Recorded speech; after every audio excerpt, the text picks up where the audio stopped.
Muy buenas y grandes tardes, familia. Muchas gracias por la cariñosa presentación. Hoy día desde acá de Hualpén quiero que me acompañes en un pasaje, en un capítulo de la Biblia que es bien particular, que me gustaría que lo pudiésemos estudiar esta tarde y poder obtener ciertas lecciones para nuestra vida. Quiero que durante el transcurso de este mensaje podamos estar ahí con nuestra Biblia abierta en el primer libro de Samuel, capítulo 1. Vamos a estar estudiando este capítulo que es tan fascinante respecto de esta concepción milagrosa del gran Samuel. Quizás no nos vamos a enfocar en Samuel propiamente tal, sino quiero que vayamos un poquito más allá en los personajes que de alguna forma el Señor permite que compongan esta historia. Este mensaje tiene un título bien particular y lo vamos a ir desarrollando durante esta hora. Provocación, prueba y promesa. Provocación, prueba y promesa. Y son tres conceptos que me ha hablado el Señor a través de este pasaje y vamos a ir leyendo porciones de este texto para ir profundizando en lo que Dios quiere hablarnos este día. Voy a leer desde la versión de las Américas, que entiendo que tiene las palabras que necesitamos desarrollar el día de hoy, pero tú puedes leer en la versión que tengas en tu hogar.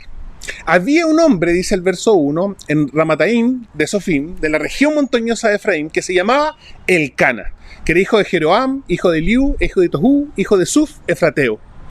Y tenía dos mujeres. Este hombre tenía dos esposas. Elcana tenía dos esposas. El nombre de una era Ana y la otra Penina. Y la Biblia dice que Penina tenía hijos, pero Ana no los tenía. Y este hombre subía todos los años a la ciudad para adorar y ofrecer sacrificio al Señor, el Señor de los ejércitos, en Silo. Y los dos hijos de Eli, Ofni y Finés, eran sacerdotes del Señor allí. Verso 4 dice que cuando llegaba el día en que Elcana ofrecía sacrificio, daba una porción a Penina, su mujer, y a todos sus hijos e hijas. Pero a Ana le daba una doble porción, pues él amaba a Ana aunque el Señor no le había dado hijos. Miren lo particular que dice el verso 6.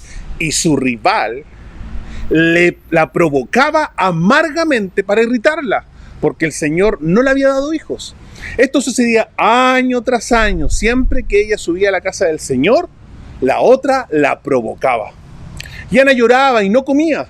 Entonces Elcana, su marido, le dijo a Ana: ¿por qué lloras? ¿Y por qué no comes? ¿Por qué estás triste en tu corazón? ¿No soy yo para ti mejor que 10 hijos? Vamos a dejarlo hasta ahí. Y quiero que desarrollemos estos primeros 8 versículos bien particulares. Hay un contexto en esta historia que de alguna forma nos configura todo lo que después vemos en el desenlace del nacimiento de Samuel.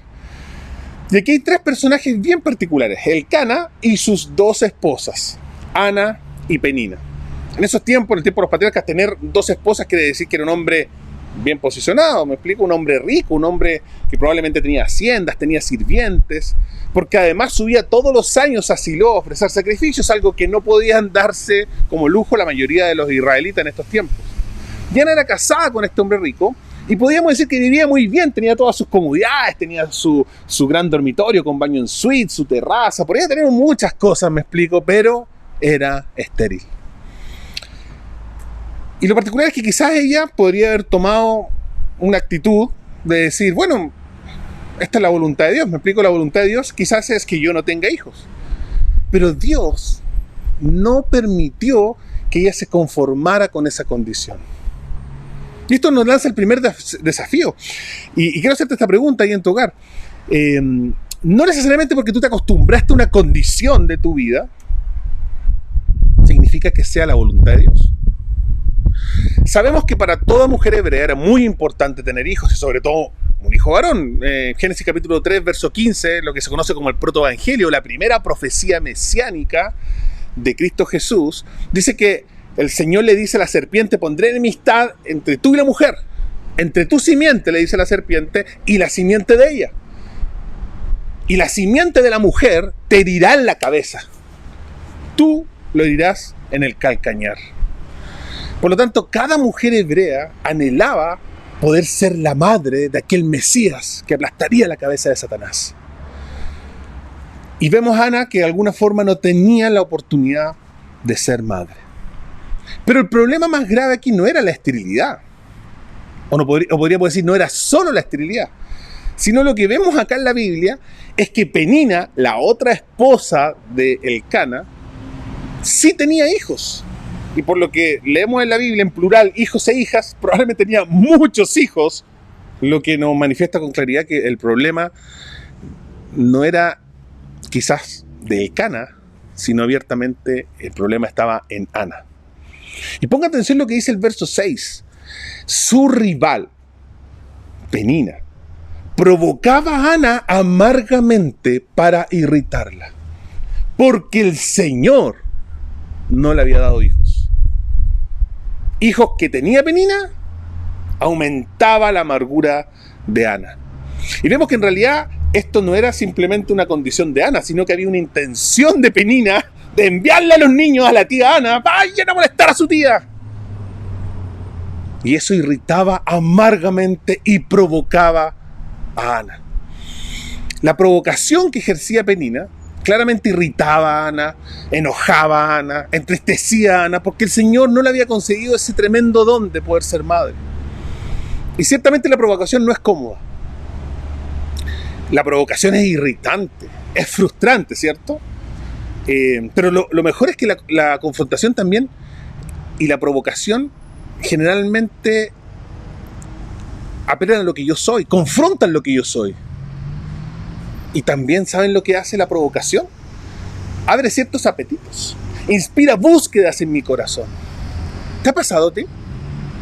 ¿Te ha pasado que hoy día en tu familia, en tu lugar de trabajo, en tu lugar de estudios, hay alguien que constantemente te está provocando a amargura, te está provocando a enojo, te está provocando para irritarte?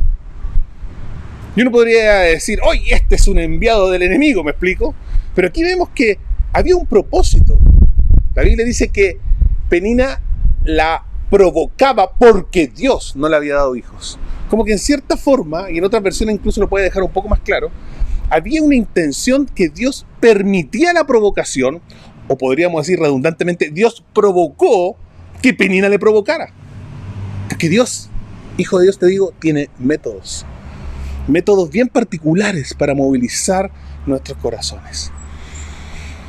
Y Él a veces permite a estas personas no para hacernos sentir menos, no para hacernos sentir mal, no para afectar nuestra autoestima, sino para provocar una profunda transformación en tu corazón.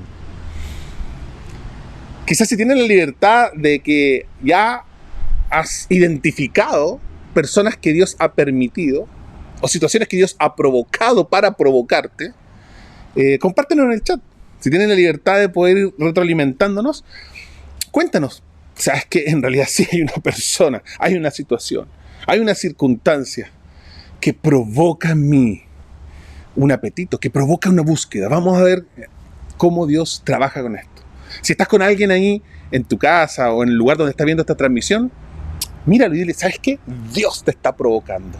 Dios te está provocando. Es un mecanismo que vamos a ver que Dios usa efectivamente. Y el cara le decía, ¿cierto? ¿No te soy yo mejor que 10 hijos? Vemos que era un hombre quizás con el autoestima muy saludable. O sea, como que, bueno, en realidad yo te amo más que a ella. Te doy una doble porción cuando subimos a Silo. ¿No te basta? Ana sabía que lo que ella anhelaba en su corazón solo podía dárselo el Señor. Por tanto, si tú estás en una circunstancia similar, donde quizás por causa de la provocación que te ha irritado, te ha angustiado, te ha frustrado, hoy día te has amargado, y quizás estás buscando la respuesta en las personas, estás buscando la solución a ese sentimiento de vacío, de insatisfacción en las personas, déjame decirte que no va a resultar. Deja de buscar en las personas y comencemos a buscar compasión, donde realmente podamos encontrar una solución a nuestros inconvenientes, nuestros problemas, nuestras frustraciones, a nuestras amarguras. Busquemos al Señor. ¿Les parece si continuamos con nuestra historia? Del verso 9 en adelante, dice así: pero Ana se levantó después de haber comido y bebido en Silo, y mientras el sacerdote Elí estaba sentado en la silla junto al poste de la puerta del templo del Señor, verso 10, ella, muy angustiada por todo lo que implicaba, no solamente su esterilidad, sino la provocación que le había generado amargura, ella, dice la Biblia, oraba al Señor y lloraba amargamente. Y ponga cuidado, verso 11, hizo un voto con Dios. Y le dijo al Señor, oh Señor de los ejércitos, si tú te dignas mirar la aflicción de tu sierva, te acuerdas de mí, recuerda ese verbo, te acuerdas de mí, y no te olvidas de tu sierva, sino que das un hijo varón a tu sierva, yo lo dedicaré al Señor por todos los días de su vida, y nunca pasará navaja sobre su cabeza. Verso 12, y mientras ella continuaba en oración delante del Señor, Elí, el sacerdote que estaba en la silla al lado del poste, empezó a observar su boca, dice. Y el verso 13 dice que Ana en realidad estaba en este tiempo de oración hablando en su corazón. Solo sus labios se movían, pero su voz no se oía. Elí pues pensó, dice la Biblia, que estaba ebria. Entonces Elí le dijo, ¿hasta cuándo estarás embriagada? Echa de ti tu vino. Pero Ana respondió, con mucho respeto, no, Señor mío, no soy una mujer angustiada en espíritu. No he bebido vino ni licor, sino que he derramado mi alma delante del Señor. No tengas a tu sierva por mujer indigna, porque hasta ahora he orado a causa de mi gran congoja y aflicción. Y respondió Elí y le dijo, ve en paz. Y mire lo que dice, y que el Dios de Israel te conceda la petición que le has hecho. Y ella dijo, halle tu sierva gracia ante tus ojos. Y la mujer se puso en camino y comió, y ya no estuvo triste su semblante. Esto es lo maravilloso de esta historia, que la provocación que Penina ejerció en Ana despertó en ella un apetito, inspiró una búsqueda y generó un clamor que no puede ser enseñado en una temática. No puede ser enseñado en un curso de la escuela de liderazgo, ni tampoco en un discipulado. Son los problemas, amados. Son las circunstancias críticas. Son las provocaciones que nos mueven a veces a amargura, las que nos enseñan a orar como conviene. Fue esa provocación que Dios permitió a través de Penina el que irritara su corazón al punto de que ya no se conformara con su condición y dijera, esta es la voluntad de Dios. Me alegraré en mi condición. Puede ser que a veces es así, ¿me explico? Dios te confirma que la voluntad de Dios es esto o aquello. Pero si no tienes certeza, que tu respuesta automática no sea, es la voluntad de Dios. Pídele al Señor que si Él quiere movilizar en ti una acción que genere una búsqueda profunda, permita la provocación en tu vida. Permita la provocación de personas que te irriten, que permita la provocación de incluso situaciones que te amarguen. Pero si el resultado de esa provocación es ir a los pies del Señor a derramar tu corazón, ciertamente es ganancia.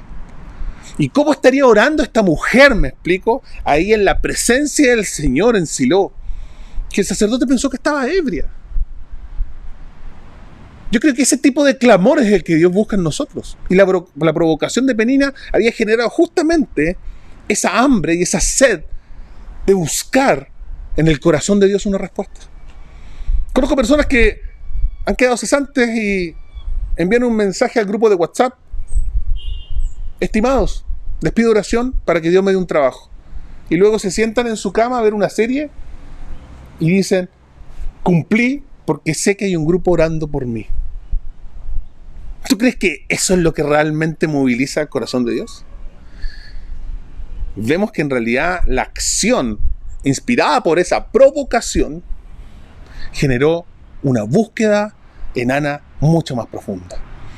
Y el tema es que Ana llega a la presencia del Señor, pero llena de amargura, dice la Biblia. De hecho, algo que le dice a Elías es que estoy llena de congoja y angustia. Y en realidad, hasta que ella no sacara eso de su corazón, hasta que definitivamente no derramara cada una de esas emociones que estaban agobiando su alma, Dios no podía bendecirla porque ya estaba llena de algo. Si tienes a alguien al lado, dile, tengo que sacar esto de mí para poder ser bendecido. Tengo que sacar esto que está en mi corazón porque está envenenándome y necesito una porción del Señor. Si Ana no sacaba eso que tenía en su corazón ese día delante de la presencia del Señor, probablemente no iba a poder recibir nada, porque ya estaba llena. Pero ella fue a la casa de Dios porque quería algo de Él. Por tanto, nosotros necesitamos quizás tomar esta actitud de decir, quizás mi condición no necesariamente es voluntad de Dios. Quizás la provocación que Dios está permitiendo en mi vida a través de esa persona, de esa situación, de esa circunstancia, de ese aguijón, tiene que ver con que yo anhele las cosas del Señor, pero con violencia, ¿me explico? Que hay violencia en el reino de los cielos. Los valientes arrebatan las promesas del reino. Y no importa lo que los demás vean, ¿me explico? Probablemente tú estás muy cómodo viendo esta transmisión, quizás con una cara piadosa, ¿me explico? Viendo la pantalla. Pero el Señor necesita que seamos honestos delante de su presencia. Si oro corriendo, si oro caminando, si me arrodillo, si me quedo postrado en el suelo, si grito bramándole al Señor por sus promesas, creo que no necesitamos agradar a la gente en esto, ¿me explico? Yo estoy viendo este encuentro familiar porque vengo a buscar algo del Señor, ¿me explico? Independiente de lo que puedan pensar las otras personas que están a mi alrededor viendo esta transmisión. Si tú te das cuenta, vemos acá a Ana derramando su corazón al punto que el sacerdote pensaba que estaba ebria, ¿me explico? Vemos a Raquel, la esposa de Jacob, en algún minuto diciéndole, dame hijos o si no me muero, ¿me explico? Jacob mismo luchando con el ángel del Señor, no te dejaré si no me bendices. Yo creo que esa es la actitud que Dios busca en nuestro corazón. Ciertamente Dios no nos puede bendecir si estamos llenos de estas cosas, llenos de celos, llenos de prevenciones, llenos de argumentos, llenos de comodidad, llenos de envidia, llenos de resentimientos, de estas amarguras que provocan inclusive las personas y circunstancias que nos provocan. Quita eso de tu corazón esta tarde y deja que el Señor te llene con su favor y bendición. Y Él le dice a Ana, ve en paz y que el Dios de Israel te conceda la petición que le has hecho. El verso 17 es clave porque ella obtiene esta respuesta de parte del Señor y la Biblia dice que ella se alegró, que fue y comió sin más tristeza en su semblante. Ella no necesitó ir a la farmacia, hacer la fila, ¿cierto?, para poder entrar conforme al aforo y pedir un test de embarazo.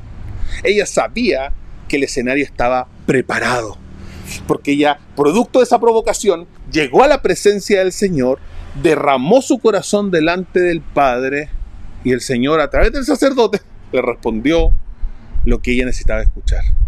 Ella recibió una palabra. Y yo espero en el Señor, esta tarde, que tú también recibas una palabra.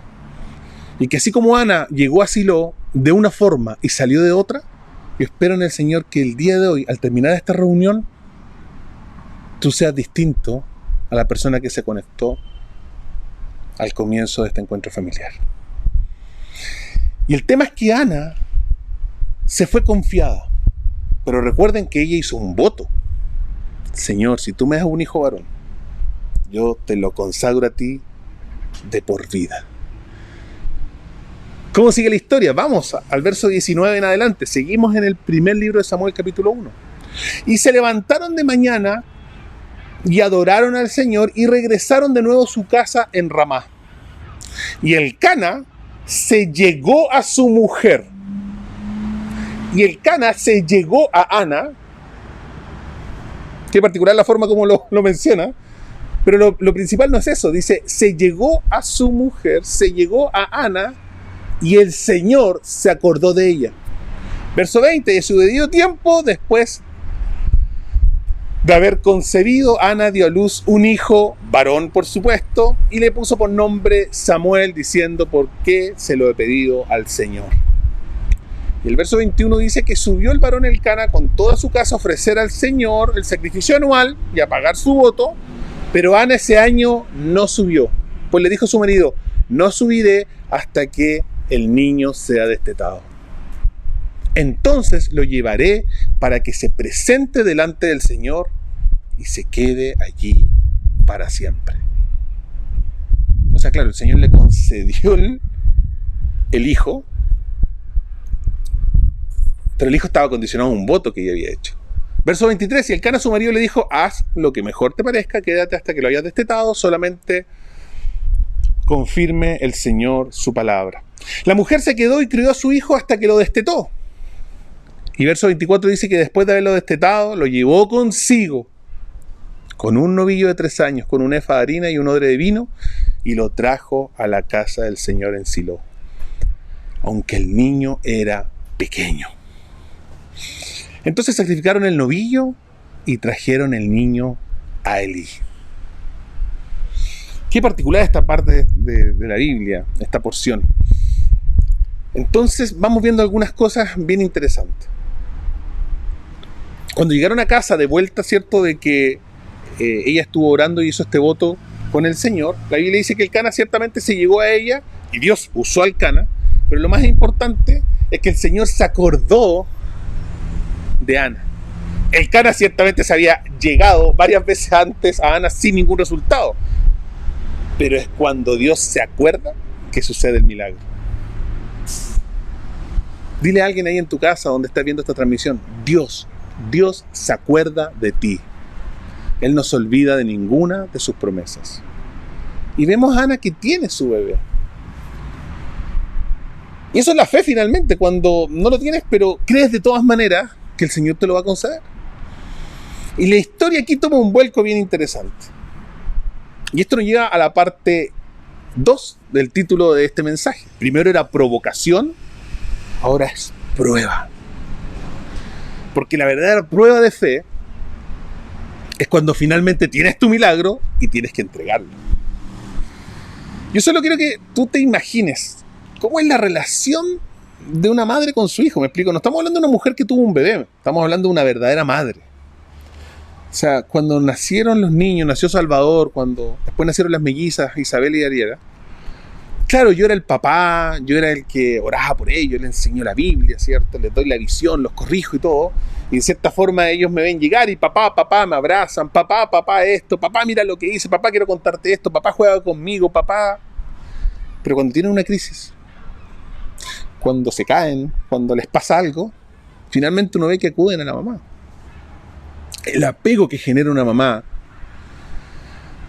con su hijo, yo creo que es algo que es un regalo del Señor. Es un regalo del Señor. Y vemos acá a Ana con un apego sumamente especial con Samuel y un voto que probablemente se repetía en su corazón todos los días. La Biblia decía que el Cana, cierto, todos los años subía a la casa del Señor con su familia a ofrecer este sacrificio y a entregar sus ofrendas. Pero ese año Ana no subió porque todavía está dándole pecho a su bebé, a Samuel.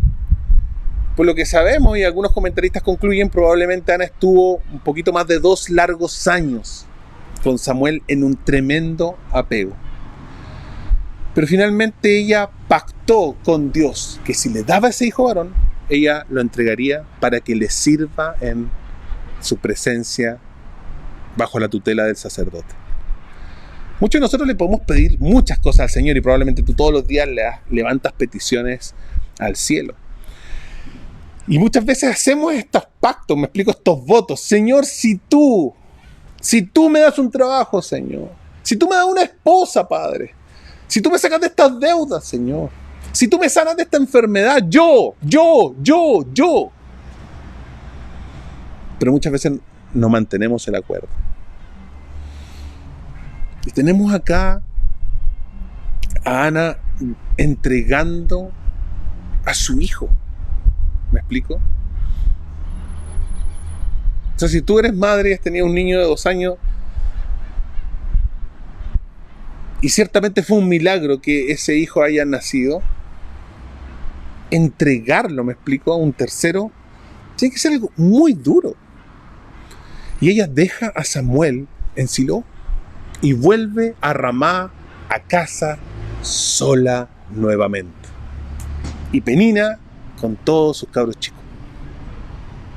Ana regresó exactamente la misma situación de antes. Por tanto, ¿cuál es el punto de toda esta historia? ¿Me explico? Y aquí está la clave, por si no lo has visto. Esta historia en Ana nunca se ha tratado de Samuel, sino que Samuel fue el instrumento que Dios usó para abrir su matriz. Llevar a Samuel asiló y entregarlo fue llevar su primicia. Pero si tú vas a la hoja siguiente de tu Biblia, en el capítulo 2 del primer libro de Samuel, y bajas hasta el versículo 21, te vas a dar cuenta que dice que el Señor visitó nuevamente a Ana, y ella concibió y dio a luz 3 hijos y 2 hijas, mientras el niño Samuel crecía delante del Señor y su madre lo visitaba cada año. Samuel no era la promesa. Samuel era la prueba. Samuel era la prueba. Samuel fue finalmente la prueba que Dios usó para ver el corazón de Ana y para abrir su matriz. Muchas veces Dios te va a bendecir solo para probar tu corazón. Si tú logras mantener el acuerdo que hiciste con Él cuando hiciste su oración, ciertamente vas a ser de su confianza. La prueba nunca fue si Dios se acordaría de Ana. La prueba era si Ana se acordaría de Dios. Porque déjame decirte algo, Dios bendice a los que cumplen su palabra. Recuerda la parábola de los talentos. No te sorprendas a veces si Dios te entrega una bendición y luego te la quita para dárselo a otro. Él demanda de nosotros fidelidad. Si vamos a Marcos capítulo 10, en el verso 29 y 30, dice así Jesús: de cierto os digo, que no hay ninguno que haya dejado casa, hermanos, hermanas, padre o madre, o mujer o hijos, o tierras, por causa de mí y del Evangelio, que no reciba 100 veces más, ahora, en este tiempo, casa, hermano, hermanas, madres, hijos, tierras, con persecuciones, y en el siglo venidero, la vida eterna. Dios no es deudor de nadie, pero sí nos pide que mantengamos nuestra parte del acuerdo. Si te das cuenta, esta historia tiene un desenlace bien particular. La provocación que Dios permitió a través de Penina generó en Ana ese deseo incontenible de ir a derramar su corazón delante de la presencia del Señor. Aún pareciera ebria, ella clamó a su padre porque abriese su matriz e hizo un voto que a Dios le agradó. Si tú mantienes mi promesa, yo le digo sinceramente, si Ana probablemente se hubiese arrepentido y le hubiese dicho al Cana, ¿sabes qué? Me quedo acá, no voy más, y luego yo crío a Samuel y no lo entrego conforme al voto, yo no sé cuál hubiese sido el desenlace de Samuel, pero créanme que esos 5 hijos no hubiesen venido por añadidura. La provocación generó un clamor que determinó una prueba. Y la prueba, al haberla pasado, le entregó su promesa. Le entregó su promesa. Samuel abrió la matriz y los 5 hijos fueron la bendición del Padre. Yo no sé, hijo de Dios, qué está pasando contigo este tiempo. Sé que es un momento complejo que estamos viviendo, no solo como nación, sino como humanidad. Pero aún así Dios sigue obrando. Los propósitos del Señor nos han puesto en pausa. Él sigue trabajando en tu corazón y en el mío. Y ciertamente va a permitir situaciones donde personas, circunstancias, van a provocarte, van a irritarte, van a angustiarte sobre una condición, sobre una situación, pero Dios sigue en control.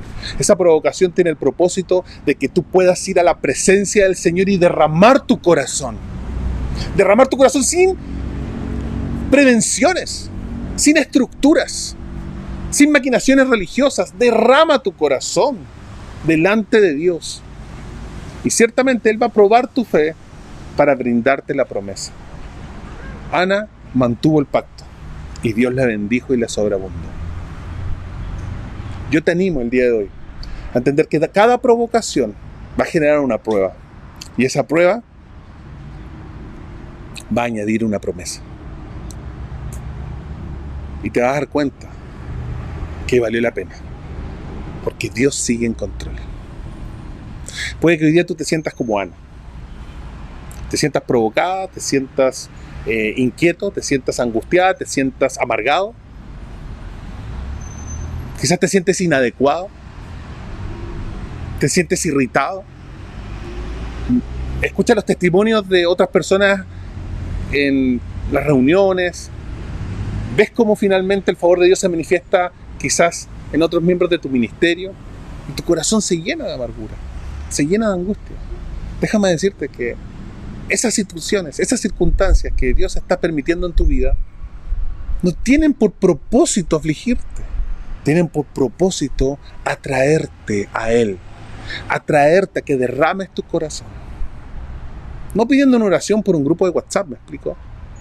Sigue haciéndolo, pero en tu intimidad, derrámate delante de su presencia.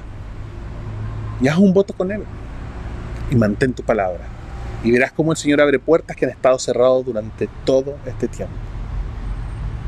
Puede que tú hoy día estés experimentando este mismo vacío y esta misma amargura